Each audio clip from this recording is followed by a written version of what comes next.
एकीकडे पावसाच्या सरी काही भागांमध्ये कोसळत असल्या तरी दुसरीकडे महाराष्ट्राच्या अनेक भागांमध्ये तापमानाचा पारा चढाच राहिलाय। गोंदियामध्ये सध्या तापमानाचा पारा 40 अंश सेल्सिअस पार गेलाय।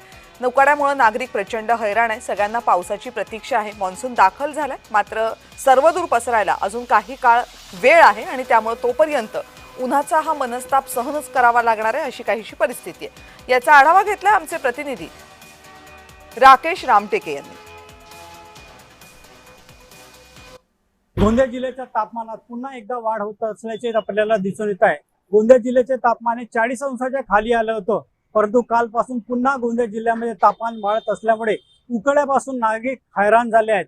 गोंदिया जिल्ह्याच्या रस्त्यावर सध्या सुकसुकाट पाहायला मिळत असून नागरिक दुपारच्या वेळी रस्त्यावर येणे टाळत असल्याचे दिसून येत आहे आणि त्यामुळे प्रशासनाने सुद्धा या उकाड्यापासून बचाव करण्यासाठी नागरिकांना आवाहन केलं आहे की आवश्यक काम असल्यावरच घराच्या बाहेर पडण्याचे आवाहन प्रशासनाने केलं आहे।